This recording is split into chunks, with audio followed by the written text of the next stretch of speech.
So let's talk about something that's been on every business owner's mind lately, AI.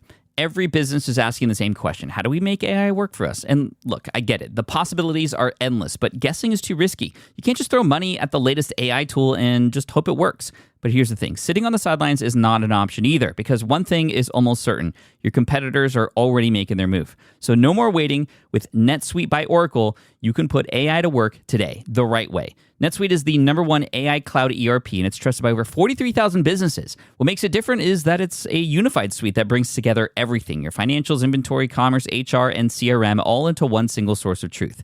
And that connected data, that's what makes your AI actually smart. Instead of just guessing, it knows. It intelligently automates your routine tasks, delivers actionable insights, and helps you cut costs while making fast AI-powered decisions with confidence. And here's what's really cool. You've got total flexibility. With NetSuite AI Connector, you can use the AI of your choice and connect it to your actual business data. That means you can ask every question you've ever had. Who are my key customers? What's my cash on hand? What are my inventory trends looking like? Plus, you can automate all those tiresome manual processes that eat up your time. Let's see your competitors do that. This isn't another bolted-on tool that you're trying to make work with your existing systems. This is an AI built into the system that actually runs your business. Whether your company earns millions or even hundreds of millions, NetSuite helps you stay ahead of the pack. Right now, get your free business guide, Demystifying AI, at netsuite.com/SPI. The guide is free for you at netsuite.com/SPI, netsuite.com/SPI. We didn't realize that our people are on Instagram. And I think it was just a week or two after we jumped on Instagram, we were getting 20,000 followers a day. I mean, we were just like, what is happening?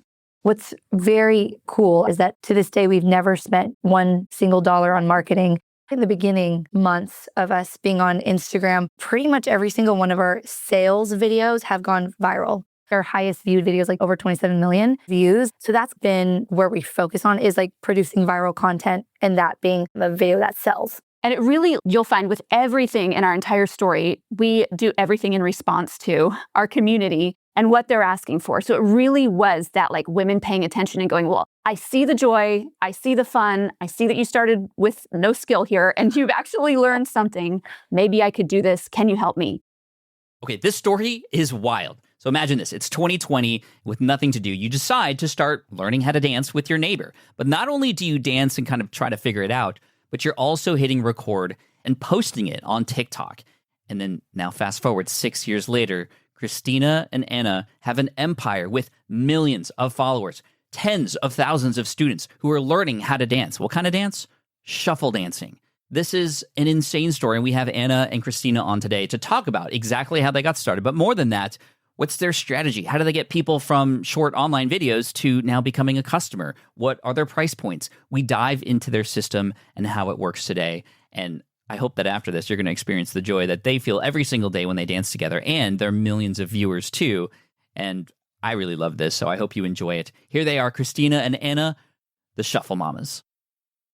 All right, I have Christina and Anna here on the show. Welcome, both of you. Hi, Hello. thank you. I'm so excited to dive into your origin story of Shuffle Mamas because it is so fun, it is so interesting, and you have a huge following. Just first of all, congratulations on your success with what you've done. It's been amazing. Thank you so much. So Christina, maybe we'll start with you. How did you two decide one day, I know you guys are neighbors, how did you decide to just one day start filming yourselves dancing? How did that even start? Well, first of all, we're neighbors, and we kind of met through these workouts in our neighborhood. My husband was leaving because it was 2020 during the pandemic. Everything was shut down.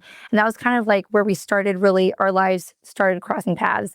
And I happened to be, doom scrolling one day and saw shuffle dancing and was obsessed. I was like, I need to learn how to do this. It looks so cool. We're all just sitting around doing nothing. This is the best time to do something kind of scary, right? Like cut our own hair and get bangs. So I actually asked my son first, and I was like, hey, would you learn this with me? He was like, no, absolutely not. So she was the first person. I was like, hey, Anna, would you want to learn how to shuffle dance? And she said, yes. And she actually thought that it was ballroom dance. I literally thought it was ballroom dancing. Yeah.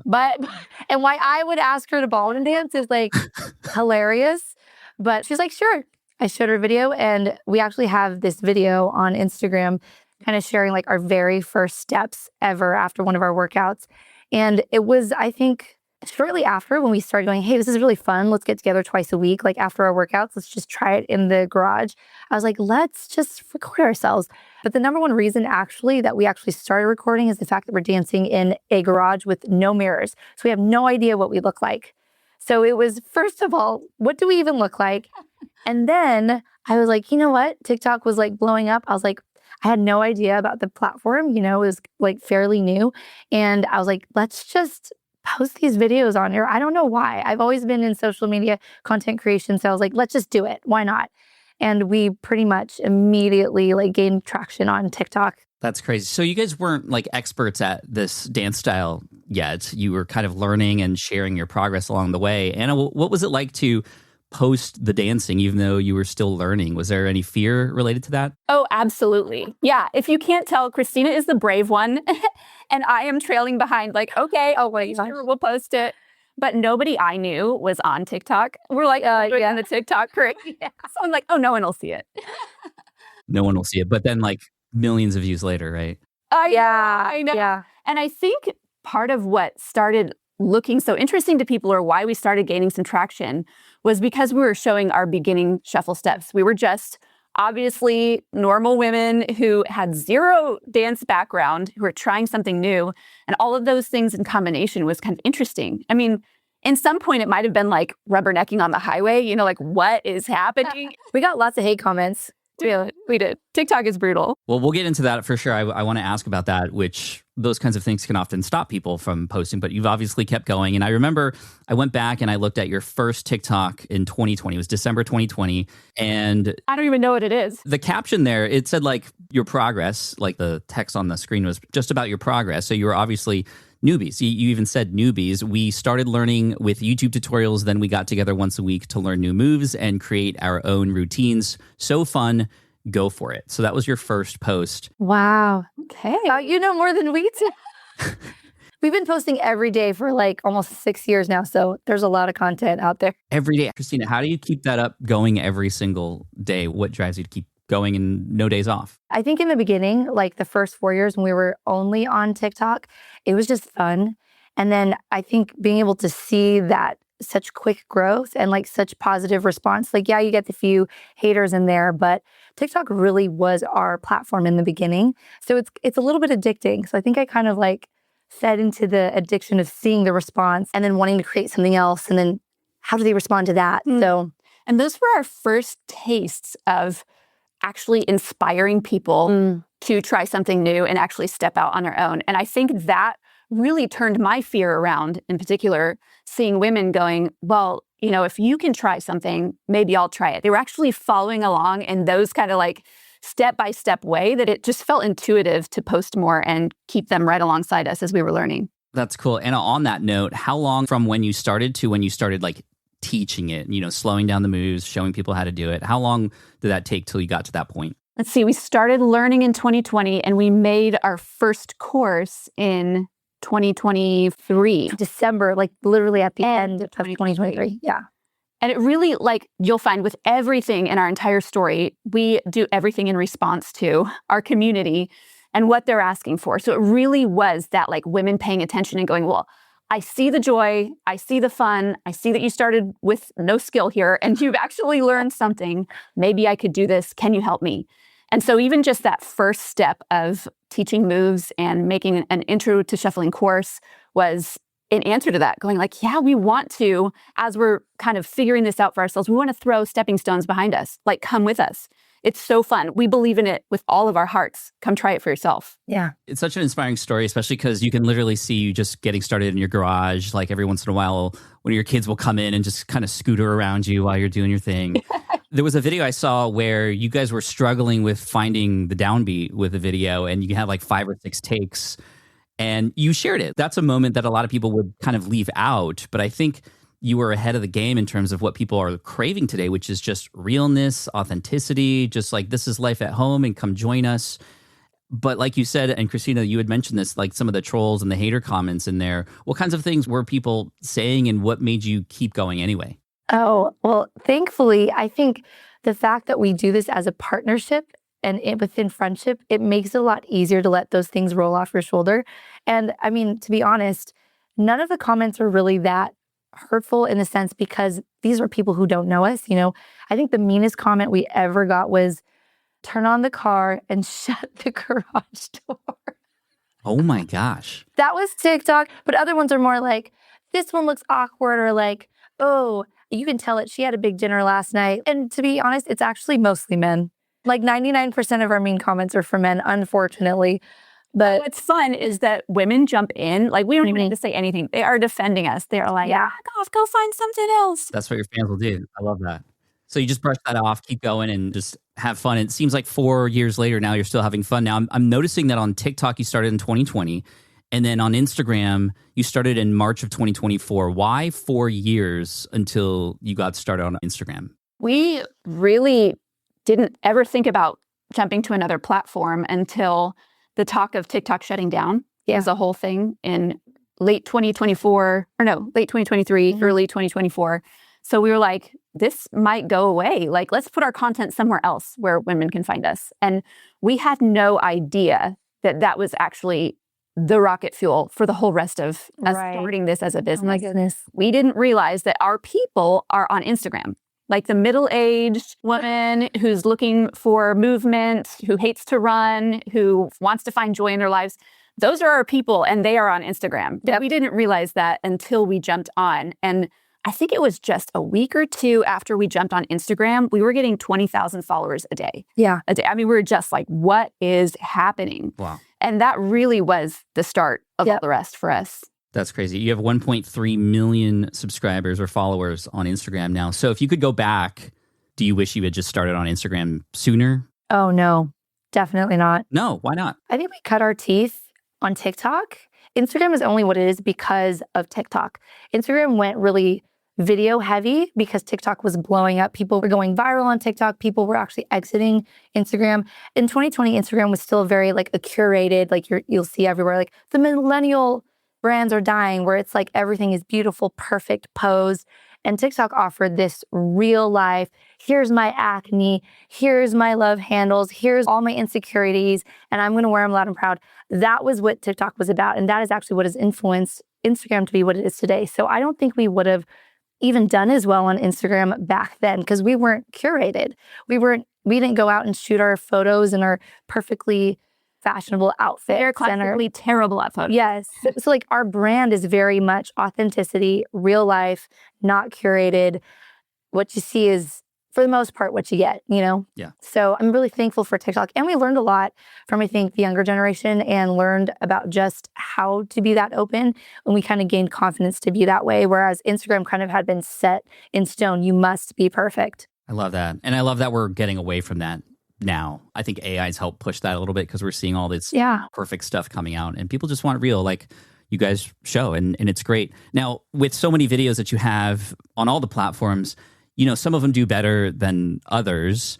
And maybe we'll start with you. Do you have or see any patterns with the videos that do better than the ones that don't? I mean, it really is relatability. I know that's kind of the thing that everyone's talking about, but I think when someone can see themselves in your story a little bit, when they can find themselves in the post, then that one just does better. I mean, even sometimes when we're just dancing with our kids, I mean, I'll dance with my youngest son. He knows just a couple of moves and someone, will see it. It'll get high views from people going, oh, I've got kids and maybe I should start dancing with them. Just something that makes them feel like, oh, this is something that reminds me of my actual real life too. Yeah. Those seem to do better. Christina, do you guys get into tactics and strategies with your videos? Like, okay, we need a really good hook, so let's start with this. Like, what kinds of things are you thinking about when you're crafting a video? Can I just jump on that last question? Because I do see different trends within different platforms. Instagram, it loves seeing our families, loves seeing like this more of the storytelling behind the scenes. Facebook does not care. They just want that 20-second dance with the song that they connect with, and that will go viral. And then on TikTok loves to see me and my son, because there's a shock factor there, because there's not much of a following culture there. It's more of a what's on your For You page. So whatever can just shock you in a moment, they're like into. YouTube also is very interesting because I think that is kind of like, man, what will go viral, what will not go viral? You know what I mean? So that's kind of like the unknown for us because we're mainly in short form content world. But those are kind of like the general differences between platforms. But back to your original question of like, how do we create content that hooks people? So after 4 years also of cutting our teeth on TikTok, we figured out our messaging, which in a very cool way, we never sat down and thought, hey, Anna, what is our messaging? It's just the majority of what our comments say. Joy, family, your friendship. We've taken all of our cues from the responses of the people who watch, our viewers. So people love that. Anything. So we have different genres. We have like, hey, we're going to talk about our friendship today. Or hey, this is going to be about us messing up today. This is us just like totally slaying some choreography to a highly trending song. This one's going to be showcasing our family. So we do try to set our posting schedule where there's different days for different things. And then depending on analytics, we'll switch it up. Oh, this is a higher performing day. We're going to maybe save this piece of content for that. And then everything that we do is like a month in advance. Everything's very planned out. Yeah, that's great. So you have a content schedule and things laid out. So you're filmed 1 month ahead of now. Yeah. For the most part. Yeah. So that's where the daily comes from. You have this sort of bank. And so are there days where you're just like, yeah, we're busy, we can't film today, but at least we have this bank of stuff. Oh, yeah, exactly. Mm-hmm. Yeah, I love it. Anna, let's start with you. If you could only shuffle the one song for the rest of your life, what song would that be? Oh my gosh, That's this is so actually hard. a really bad question for me because I don't care nearly as much as she does. I'm like, you put on whatever. Always down. Always down. So I don't pick the songs. Christina picks the songs on. I put on her playlist on the shuffle. I love it. I don't even know the names. You're totally a marching band nerd, I could tell, because you just like whatever the director says play, you just play it. And right, you were in band, right? Yes. Oh, a band nerd? Is that what he said? Band nerd for life. You can never escape it. That's why would you want to? That's what I'm talking about. What did you play for an instrument? I played flute. Flute. Okay, I played trumpet, and Nice. Oh, that's cool. And so, Christina, what would your song be since you're the DJ? that is so hard because You have so one many. song? Yeah. I don't know.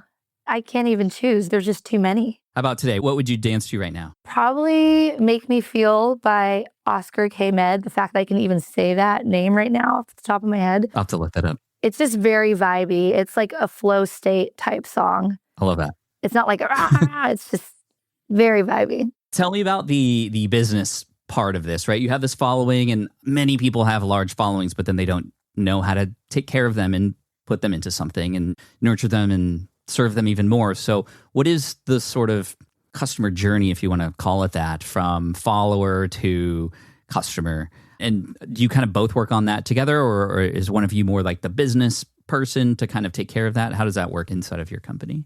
We do both do that. She does more of the social media end of it, and I am more over email. Okay. And so we kind of divide and conquer in that way, but we're both thinking towards sales and doing marketing and all of it between us. But yeah, we really just start with sales online. Like we're using ManyChat, we're using automations to send links all the time. And we are sending them to sales pages because I think it works because we have such low ticket items as well, like some really easy on-ramps with $29.99 courses are cheapest, and you can bundle the courses. And so it's pretty easy to jump into being a customer from like, oh man, I would love to do that. So I've built a lot of websites over the years, from my first lead exam site back in 2008 to Smart Passive Income and everything in between. And let me tell you, one of the biggest headaches has always been making updates. You have this great idea for a new landing page, or you want to test a different headline, and suddenly you're either wrestling with some complicated platform or waiting days for somebody to help you make it happen. It's a momentum killer, really. That's exactly the problem that Framer solves. Framer is a no-code website builder that gives your team the power to design, publish, and manage your entire site without relying on engineers. It works like a design tool, but with real-time collaboration, a robust CMS for SEO, and enterprise-grade hosting and security. Companies like Perplexity and Miro use Framer because changes go live in seconds, literally one click, and you're published. No tickets, no waiting, no bottlenecks. Whether you're a startup testing your first landing pages or an established business ready to migrate your full site, Framer makes it possible to move at the speed of your ideas instead of the speed of your dev queue. And here's the thing, your website is the one touch point every single customer has with your brand. If making simple updates feels harder than it should, you're leaving opportunity on the table. Learn how you can get more out of your .com from a Framer specialist, or get started building for free today at framer.com/SPI for 30% off a Framer Pro annual plan. That's framer.com/SPI for 30% off. Framer.com/SPI. Rules and restrictions may apply. You know what I've learned after building multiple businesses? One of the biggest growth hacks is realizing you don't have to do it all yourself. Early on, I thought I had to be the one doing everything, the content, the tech, the design, all of it. But the truth is the fastest growing businesses aren't doing more, they're delegating smarter. And that's where Upwork comes in. And honestly, it has been a game changer. Upwork is a one-stop platform to find, hire, and pay expert freelancers across web development, data and analytics, marketing, business operations, you name it. We're talking about fast access to specialized talent across 125 plus categories so you can fill skill gaps and launch projects faster without committing to full-time headcount. Here's what I love. You can browse profiles, review past work, and get help scoping the role so you can hire with confidence and get started quickly. And with Upwork Business Plus, you get access to the top 1% of talent on Upwork with AI-powered shortlisting that matches you to the right freelancer in under 6 hours. No endless searching required. Plus, Upwork cuts down the operational hassle by handling contracts and payments in one place, so you can spend more time actually running your business. Thousands of growing businesses already trust Upwork to hire flexible, high-quality freelance talent for everything from one-off projects to ongoing support. And it's free to sign up. Posting a job is easy. Visit Upwork.com right now and post your job for free. That is Upwork.com to connect with top talent ready to help your business grow. That's UPWORK.com, Upwork.com. Do you find that people watch a video and then they're almost immediately a customer? I'm not everybody, obviously, but there's not as much of a nurture sequence needed or time needed. They kind of purchase more right away. Yeah, it's pretty immediate, actually. What's very interesting and cool, actually, on our part is that to this day, we've never spent one single dollar on marketing. Let's say in the beginning months of us being on Instagram, pretty much every single one of our sales videos have gone viral. Upward of like our highest viewed videos, like over 27 million views. So that's kind of been where we focus on, is like producing viral content and that being a video that sells. And we focus on the messages that we wholeheartedly, like the things that have changed our lives are what shapes our messaging. So it's not like we've had to work hard to create sales copy. We just talk about the things that have literally transformed each of our lives and our friendship. And when we talk about that, we provide an on-ramp of come learn this and start to experience it for yourself, it really has rung true to people as they're watching. And it's been an easy on-ramp for them to want to jump in with us. That's amazing. So a video, I'm imagining there's some shuffle dancing happening, which I love because it's just, you can't take your eyes off of it. So that kind of works in your favor. Give me an example of a message that you'd share in a video to then collect an email address. What might that look like? It would be, you are not too old to learn something new. That is something that we do. We like foster learning with our kids. We put them through camps. We teach them sports. They go through music lessons, all of these things. And then somehow we hit 30 years old and we just stop learning and we start focusing on the learning of our kids or funneling into other people. But it's so rare to keep learning in your life. And I think that's a big one that really rings true with people is you can learn something new. It's fun to learn something new. It's not hard. It's take this small step and that small step leads to another one. And before you know it, you've learned a new skill at 50 years old. And so that's one that really hits people. Love that. Another one is connection, friendship, connection. Lots of people have started learning shuffle dancing with a friend because that was our story. And we've found so much joy in it.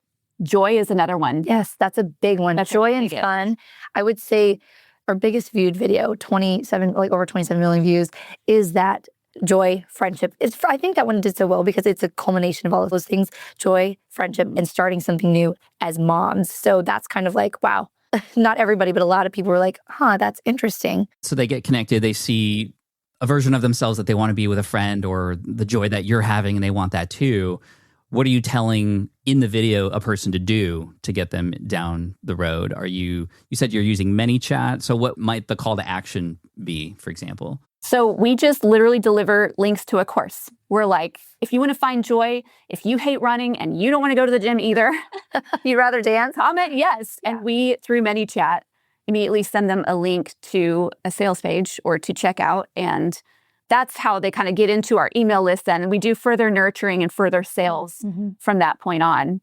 And more recently, we've started a community, which takes more nurturing is its whole thing. But that's really an on-ramp to our email list is that initial purchase. And then we begin more nurturing from there. Yeah. I would say, like, in terms of, because you're saying, like, so you're not doing a lot of nurturing unto sales. Something that we've learned is that Well, for one, she's the email automation queen and the email queen. So like she is spending a lot of time nurturing our customers, the ones who have already purchased, who have already like taken a step to buy in. And so they're a little bit more committed to us. And then we're finding that like through Reels, that like about 60% and up are going to non-followers anyways. So there's not really a way to actually nurture them. Like you almost have to just be able to share your message, hook them in, give them an idea, and provide some sort of value or interest to where they want to like hop on for the ride, right? And then stories as well as what she does as well. So she actually does a lot more of the nurturing. I'm a lot more of the just grabbing in leads and like the big net. Yeah. You know what I mean? Trying to bring them in. Then she's captivating them with our literal nerdiness. And it's so embarrassing, but she does it and it's fine and it's great. So that's kind of like the system that we found that works the best. I love that. It sounds almost like the reels themselves is the nurture sequence, right? You're continually showing up on people's feeds, even if they aren't following. If they watch one of your videos, which they will, they see the next one and then they see the next one. And then over time, they've gotten like 20 videos from you. So by the time you have this call to action or they come across the one with the sales pitch in it, they're already sold at that point, which I love. And that's where people are using social media now, really, is to act as a nurture opportunity, which is really cool. So I see that video. I type yes in the comment section. I get a DM from you and a link to the sales page for a low ticket item. And then our journey kind of starts from there. Is that pretty much how it goes? Yeah. And how many total students have you had since you started, if you were to guess? About 30,000, close to 30,000. 30,000 students? It was more than that. Well, I didn't disappoint you. Look, it's because some people will buy multiple courses around 30. Yeah, it's about 30,000. Like, what does that feel like to know that you've helped 30,000 people find joy and experience friendship and move around a little bit more than they would? It's crazy. It is amazing. Yeah. It truly is amazing. I mean, we have not gotten over it. We regularly have tears in our eyes, and we've got a whole thread on Slack where we just put the stories, you know, when I'm seeing them over email and she's seeing them over Reels, we're just like sharing it with each other because we have not gotten over it. It's been amazing. People have contacted us who are dancing through grief, some of the worst things they've ever walked through, and they've gone, you know what, maybe shuffling is a way that I can get into my body and start to process some of what I'm feeling. And that, to be a part of someone's life in that kind of a moment is such an honor and unbelievable. We have a whole cross-section of women who are new empty nesters who have decided they are going to shuffle through this transition of their lives and actually literally learn something new and start to process, what does life look like now? And now I'm a woman who's not afraid to learn something new. Yeah. I love that theme. I mean, that is just, it really is touching. What's interesting is that there's actually like a little group of women who are either going through cancer right now or who are recently recovered or recently cancer-free. So that as well, I think just the fact that we get to invite people into this safe space of like having fun, finding joy in something as simple as just moving your body to music. I think that's what's so cool about it, is it's actually so simple. Yeah. We're not like teaching them some like secret sauce or like secret remedy to like your pain. It's like, let's just move together, you know? And we'll give you a few tools for you to start doing this on your own. We ultimately want people to take what we give them and make it their own. We're just giving you like the little appetizer. Now go off and like scroll through TikTok and Instagram and find the things that inspire you and learn it, you know? I love it. I wonder what it would have been like if it actually was ballroom dancing. Would it go through the same path with you guys? That would be funny if it was both as ballroom dancing. That might have worked. That is the alternate universe that we need to peek into. There's a version of you both doing that, right? Yes, somewhere. Ballroom shuffling or something like that. It could have been a hit. Maybe it still will be. Maybe it will be. Less interest though. How are your families responding to the success that you've both had? I know you each have husbands and kids, and are they getting involved, or what's life like at home as a result of this taking off for both of you? It's awesome. My kids love to dance. Like my daughter, you've probably seen her in a few videos. Like she just picks things up so much. In our community, we have like live dance parties and practice sessions, and she jumps in with me. So that's cool. It feels like shuffling has overflowed into my family. I'll let Anna speak for her own. And both of her husbands are in the entrepreneur world. So like I get a lot of insight. I get to bounce ideas off of him. It definitely feels like this is a family, a Reynolds Blanc family business, very much so in the production and behind the scenes, and then family life too, because it just touches that non-business, just family life. Yeah, I think same. I think my kids watched me a lot, mostly as mom through their, super early years. And then to watch me learn something new, and not just shuffling, but learning how to be a business owner has been a brand new experience. And watching us try things, I've been open. I'll have business conversations with my husband over dinner. They're around to hear it. And to watch us trying things, trying something else, pivoting, just that in the air, I think has been really healthy for our kids to get to experience. Mm-hmm. I've loved that they've gotten that. Amen to that. Same with my kids, being involved and seeing it and knowing what's possible. It's incredible. So congratulations to both of you. Just very inspiring. I have one last question, same question for both of you. And Christina, maybe we'll start with you. And that is, it took a lot of courage to get started. And it's something that a lot of people would say is kind of embarrassing to put yourself out there. And you did it with dancing. A lot of people are considering doing it with their own version of that. What would you say to somebody to encourage them to just give it a shot and to hit record, hit publish, and go and give it a shot? Yeah, I think just go for it. Life is not very long. We're only here for but a moment, when you think about it. And what's the harm in trying something new and just seeing, my son is about to turn 15. I feel like he's getting to this stage in life where he's really trying to discover what he likes. And I'm just I want to push experience, go experience something. He loves to draw. Let's find these different avenues for you to experience a different way of, ultimately storytelling. Ever wonder how many leads slip through the cracks when you're busy running your business? Someone fills out a form, sends a message, books a call, and if you don't respond fast enough, they're gone. That's why so many entrepreneurs are switching to High Level. High Level is the all-in-one CRM, marketing, and automation platform that helps you capture leads, follow up instantly, and close more sales, all from one dashboard. Emails, funnels, calendars, payments, and text messages, it's all built in. And now with AI-powered automation, High Level can respond to leads, send follow-ups, and keep conversations moving even when you're offline. I've seen business owners turn missed opportunities into booked calls just by having everything connected and automated in one place. If you want fewer tools, faster follow-up, and a system that actually works for your business, High Level is worth checking out. Head to smartpassiveincome.com/high-level right now to start your free 30-day trial. That's smartpassiveincome.com/high-level and see what happens when your systems stop slowing you down.